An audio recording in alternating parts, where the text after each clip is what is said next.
এতিয়া যে গাহৰি বেমাৰ চলি আছে তাক কি বুলি কয় গম পায়নে? ASF অৰ্থাৎ আফ্ৰিকান সোয়াইন ফিভাৰ। আৰু সেইটো আচলতে ক'ত আৰম্ভণি হৈছিল গম পায়নে? আফ্ৰিকাৰ সাব সাহাৰান কিছুমান জেগাত।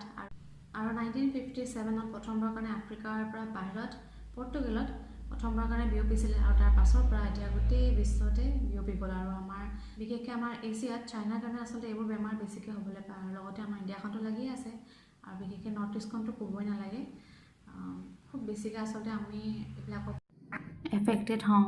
আৰু খুব এটা মাৰাত্মক এটা বেমাৰ যি কণ্টেজিয়াছ বুলি কয়। আৰু কিন্তু আৰু এটা কথা, সেইটো জোনাটিক নহয়। অৰ্থাৎ যিবোৰ বেমাৰ আচলতে জন্তুৰ পৰা মানুহলৈ বিয়পে, এই বেমাৰটো কেতিয়াও মানুহলৈ নিবিয়পে। ই অকল গাহৰিখিনিৰ মাজতে সীমাবদ্ধ, কিন্তু গাহৰিটোৰ জীৱনটো নষ্ট কৰি দিয়ে। আৰু লগতে যদি ডাঙৰ ডাঙৰ ফাৰ্মত যদি কোনোবা এটাৰো হয় নহয়, গোটেইখিনিয়ে আচলতে মানে এফেক্টেড হৈ যাব। তো সেইকাৰণে আমি টেষ্ট কৰাই থকাটো খুব জৰুৰী।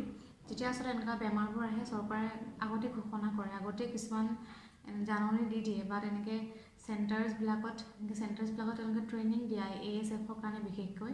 আৰু সেইকাৰণে আমাৰ লোকেল যিখিনি বা যিসকলে নাজানে কেনেকৈ সেইবিলাক বেমাৰৰ লগত ডিল কৰিব লাগে, তেওঁলোকে গৈ পেলাই আচলতে তেনেকুৱা ধৰণৰ ট্ৰেইনিংখিনি ল'ব লাগে। তেতিয়াহে গম পাব কেনেকৈ কণ্ট্ৰল কৰিব লাগে, কাৰণ আমি নাজানো নহয় এইবিলাক বস্তু কেনেকৈ কি কৰিব লাগে। আৰু ইয়াৰ লক্ষণসমূহ কি গম পায়নে?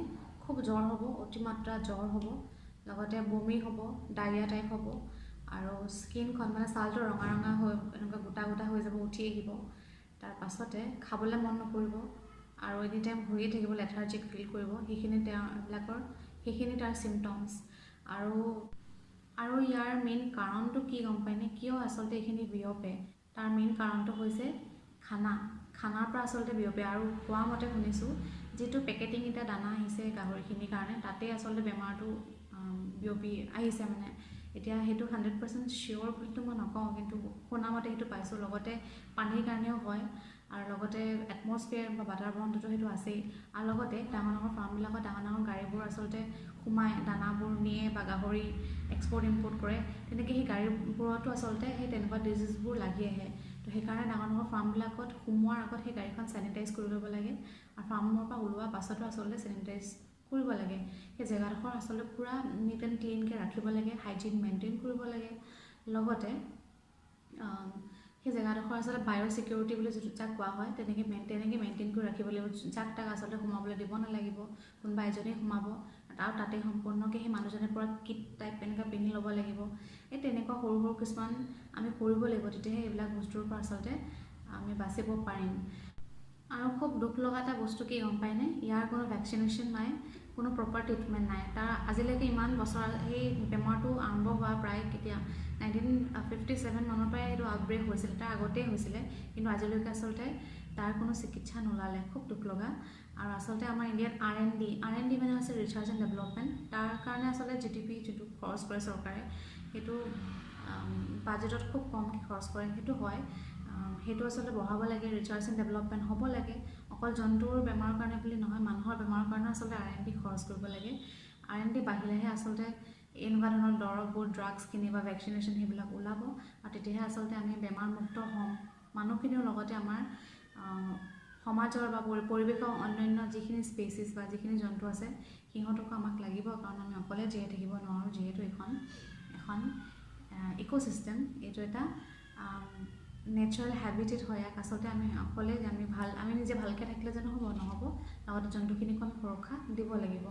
আৰু এটা ভাল খবৰ আছে যে মানে ইয়াৰ ভেকচিনেশ্যনৰ কাৰণে আচলতে আমাৰ অসমত IIT গুৱাহাটী আৰু লগতে ভেটেৰিনেৰী ছায়েন্স গুৱাহাটীত যিখন আছে, তেওঁলোকে মিলি আচলতে এটা ভেকচিনেশ্যনৰ কাৰণে প্ৰচেছ মানে কৰি আছে। সেইটো এতিয়ালৈকে হোৱাগৈ নাই। যেতিয়া ছাকচেছ হ'ব, সেইটো আচলতে খুব ভাল কথা হ'ব। আৰু লগতে আমাৰ যিখিনি ফাৰ্মাৰ আছে বা যিখিনি পশুপালক আছে, এইবিলাক যিজনে পোহে তেওঁলোকৰ কাৰণে ভাল হ'ব। আৰু কাৰণ অসমত প্ৰায় 5%তকৈ অধিক মানুহ আচলতে এইবিলাকৰ লগত জড়িত হৈ আছে, আৰু তেনেকৈ তেওঁলোকে নিজৰ জীৱন নিৰ্বাহ কৰি আছে। নিজৰ জীৱনৰ যি আৰ্নিং, সেইখিনি তেওঁলোকে তাৰ পৰাই পায়। তো এতিয়া যিটো হৈ আছে আচলতে অসমৰ মেক্সিমাম ডিষ্ট্ৰিক্টত, আপাৰ আছাম ফালটো ক'বই নালাগে, ইমানেই গাহৰি মৰিছে। মানে গাহৰিবোৰ কি কৰিছে, নদীত উটুৱাই দিছে। আৰু সেইটো বেয়া কাম কৰিছে, কাৰণ যেতিয়া বেমাৰী গাহৰিটো তেনেকৈ উটুৱাই দিয়ে, সেই পানীখিনি বিশুদ্ধ হৈছে, আৰু সেই পানীখিনি গৈ পেলাই আকৌ তেনেকৈ কোনোবাই খাব। মানুহৰ বাৰু তেনেকুৱা একো নহয়, কিন্তু আকৌ জন্তুৰে তেনেকৈ কিবা এটা হ'ব, তো সেইটো বেয়া হৈছে। যাৰ তেনেকৈ হৈছে তেওঁলোকে প্ৰপাৰ ট্ৰিটমেণ্ট কৰি পেলাই মানে প্ৰপাৰকৈ যাৰ তেনেকুৱা হৈছে তেওঁলোকে প্ৰপাৰকৈ আচলতে কাণ খান্দি পেলাই 6 ফুট কাণ খান্দি পেলাই কিবা পটাছ চটাছ কিবা এনেকুৱা আছে সেইবোৰ দি পেলাই ভালকৈ চূণ দি পেলাই এনেকৈ ঢাকি পেলাই মানে তেনেকৈ তাক হেৰি কৰি দাহ কৰিব লাগে কিন্তু নদীত পেলাই দিয়াটো ভাল কথা হোৱা নাই আমাৰ গোলাঘাট ফালে এতিয়া আগতে আজিৰ পৰা 10-15 দিনৰ আগলৈকে ইমান নাছিল কিন্তু এতিয়া ইমান গাহৰি বেছি বেমাৰ হৈছে আৰু লগতে এটা আমি ফুল কাম কৰি আছোঁ আমি গাহৰি এতিয়াও কনজিউম কৰি আছোঁ আৰু কাৰণ মাৰ্কেটখন অপেন আছে গাহৰি মাৰ্কেটখন এতিয়াও বন্ধ হোৱা নাই গাহৰি মাৰ্কেটখন বন্ধ হ'ব লাগে অলপ দিনৰ কাৰণে এইটো কোৱাৰেণ্টাইন হ'ব লাগে মানে যেনেকৈ আমি যেতিয়া কৰোণাৰ সময়ত আমি কোৱাৰেণ্টাইন হৈছিলোঁ বা তেনেকৈ আমি অকলে সেই চেইনডাল ছিঙিবৰ কাৰণে আমি ট্ৰাই কৰিছিলোঁ ঠিক তেনেকৈ এতিয়াও এই গাহৰি বেমাৰটো যাবৰ কাৰণে আমি সেই চেইনডাল ছিঙিব লাগিব তাৰমানে আমি গাহৰি খাব নালাগিব লগতে গাহৰি বিকিবও নালাগিব সেইখিনি অলপ দিনৰ কাৰণে বন্ধ হৈ যাওক তাৰপাছত যেতিয়া চেইনডাল ছিঙিব তাৰপাছত আকৌ সেই বিজনেছ লগতে চৰকাৰে ইয়াৰ ক্ষতিপূৰণো দিছে প্ৰায় 14 কোটিৰ